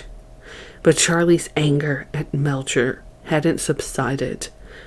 I didn't learn until later that he had finally gone to 10,050 Cielo Drive, the scene of the tape murders, looking for Melcher, only to learn that Melcher and his then-girlfriend, Candace Bergen, had moved to Malibu. It was during this visit to Cielo Drive that Charlie met the owner of the house, Rudy Altabelli, who was then living in the rear cottage and who later told authorities of Charlie's visit, and that it was quite likely that Charlie, on his way in, had seen the occupants of the main house, Wojtek Frykowski, Abigail Folger, and Sharon Tate. Charlie never went back to Cielo Drive, but on August 9th he sent 4 people there to pay a visit. Tex Watson, Susan Atkins, Patricia Krenwinkel, and a new girl named Linda Kasabian. Linda was the epitome of the young flower child, on her own since 16. She traveled from the East Coast to California during the Summer of Love, 67, in search of spiritual fulfillment. She lived in Taos and Seattle. She'd worn flowers in her hair at Haight-Ashbury. She'd crashed in cheap hotels and communes and had taken psychedelics in quantity before coming to Spawn's late that summer with her 2-year-old daughter, Tanya. Linda was 5'1" and petite, with long, light brown hair, green eyes, and a soft, clear-speaking voice. When she met Charlie, shortly after I left the family, she was 19, and certainly no novice to the jargon of the time. Yet she fell for his rap hook, line, and sinker. 1 month later, he sent her to kill. As things became more fragmented, Charlie's bitterness and frustration surfaced with greater frequency. I began spouting, "Death to the piggies," and quoting from the Beatles' album. He said we had to work faster. Once again, we took our group to a studio for a recording session in the valley, but things fell apart. Charlie got pissed off at the technicians, and we split. One evening, a short time later, we were practicing in the saloon. Charlie was sitting on a stool in front of the mic, with Bobby to his left, playing the drums. Tex and Brooks were behind Bobby, playing steel guitars. I was on Charlie's right, doing vocal accompaniment. Behind us, the girls were singing background. During a break, Charlie suddenly stood and demanded that Brenda sing. Sing what? Anything. Just sing. But what did... God damn it, sing! Charlie walked over and yanked her hair.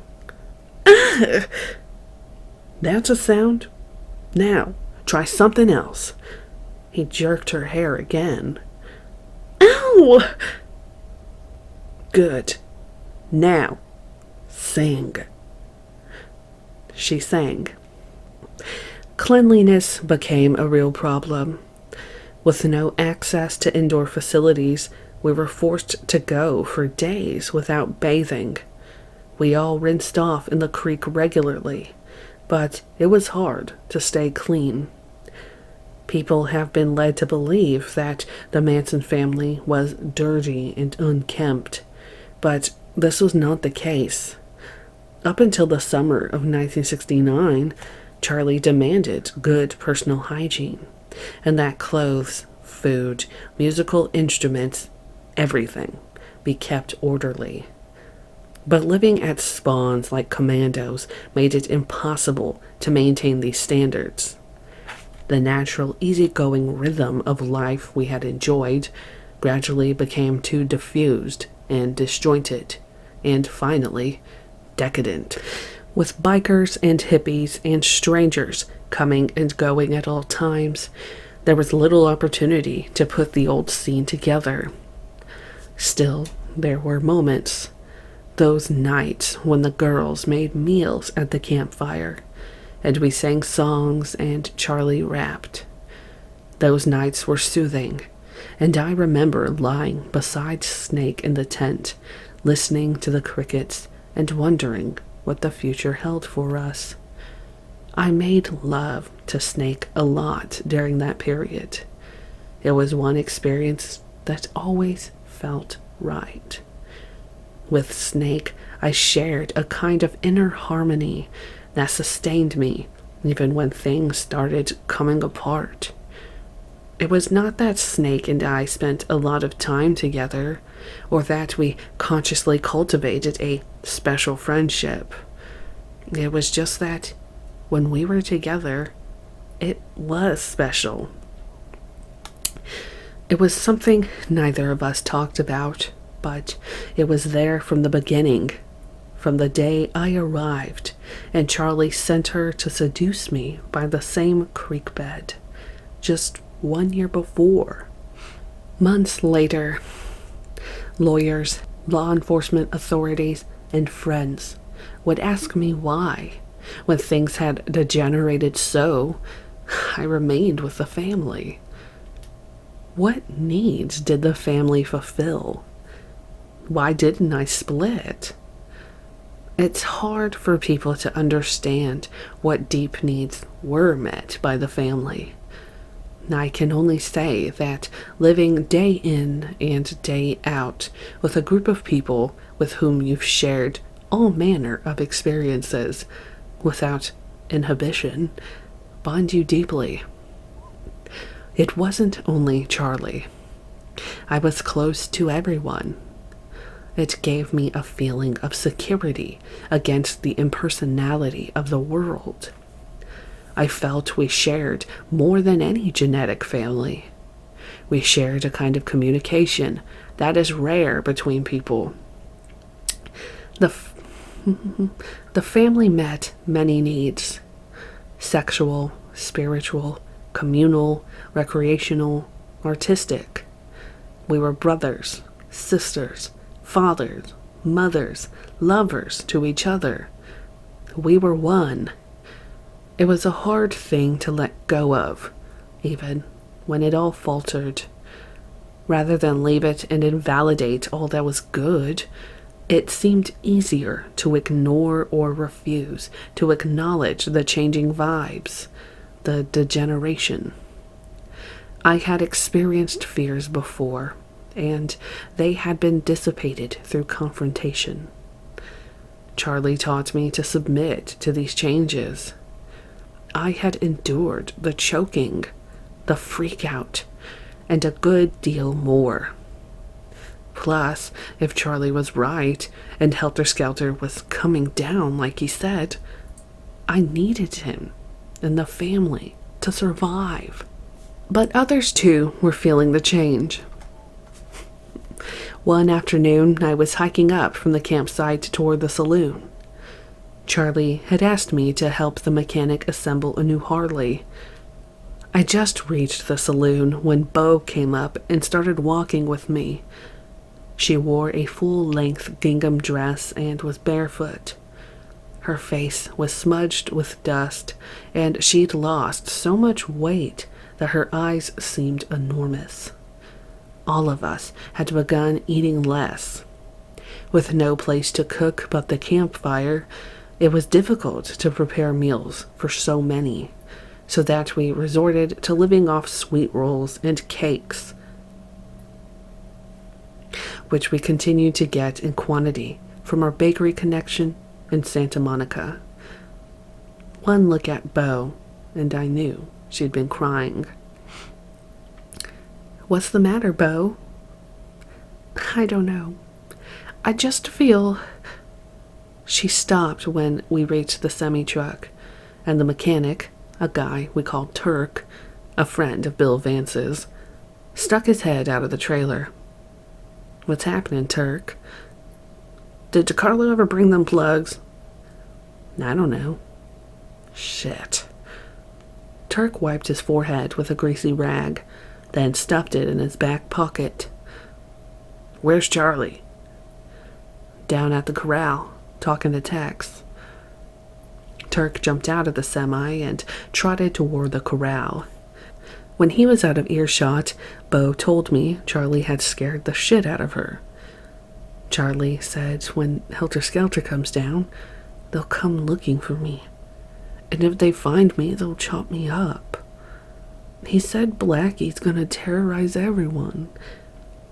He said they're gonna smear the piggies' eyeballs on the ceilings and paint the walls and floors with blood.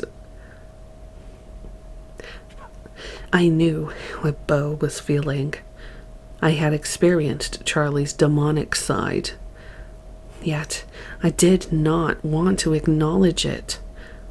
I wanted to move beyond Helter Skelter, to go back to the desert.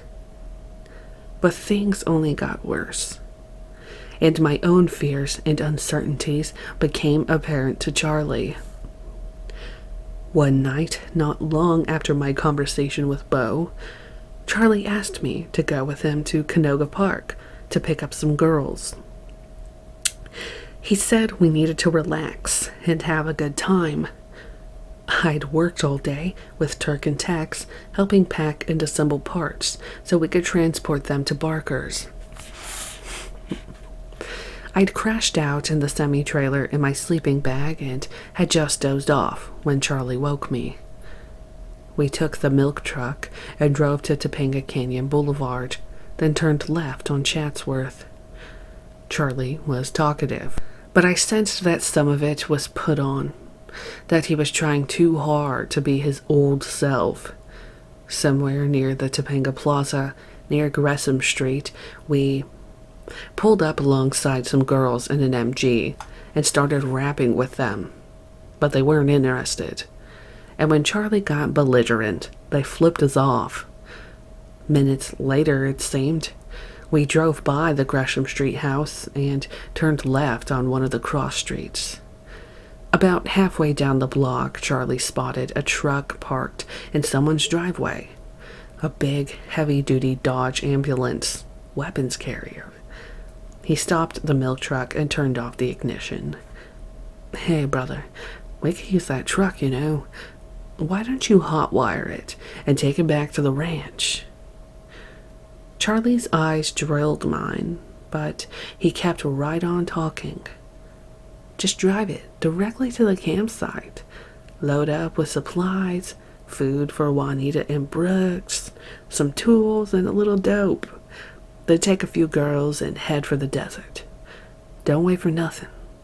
Just load it and get on down the road. After you check on things at Barker's, come back in the pickup.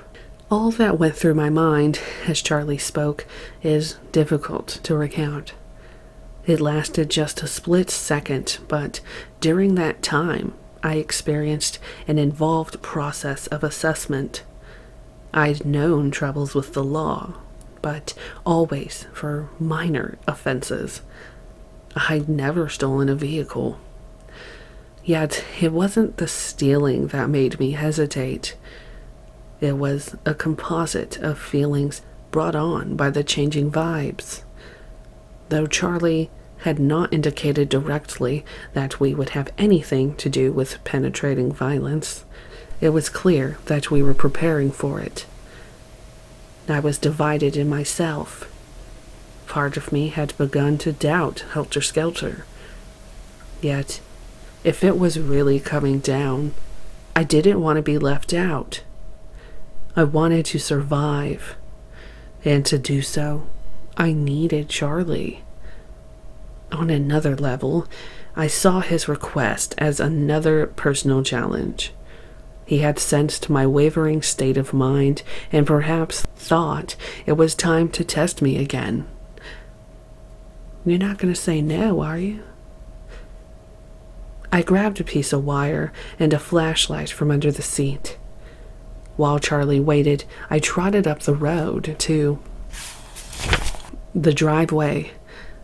The front end of the truck was less than 10 feet away from what looked like an open bedroom window. Moving quietly, I found the hood latch and slowly raised the hood. The truck had a starter button in the cab, so all I had to do was hotwire the ignition. It took just seconds for the motor to fire. As the engine turned over, a bedroom light came on. I leaped into the cab, slapped it into reverse, and backed into the street before ramming it into first. I burned rubber for about 15 feet, and then I was in second and flying by Charlie, who was still parked. He gave me the okay sign and a big grin as I roared by, turned right, and headed for home. At the intersection of Devonshire and Topanga Canyon, I tromped the brake to avoid running a light. As it was, I overshot the crosswalk and had to back up. As I did so, a squad car eased up alongside me. I looked straight ahead, my heart pounding. Then I took a deep breath and glanced down at the cops. In a hurry, are ya? Kinda, yeah. Well, slow down, partner. You'll live a whole lot longer. When the cops turned left, I headed north on Topanga, then hauled balls up Santa Susana Pass to where the road ended. I parked on the shoulder, then clambered down the hill to the campsite and woke up the family.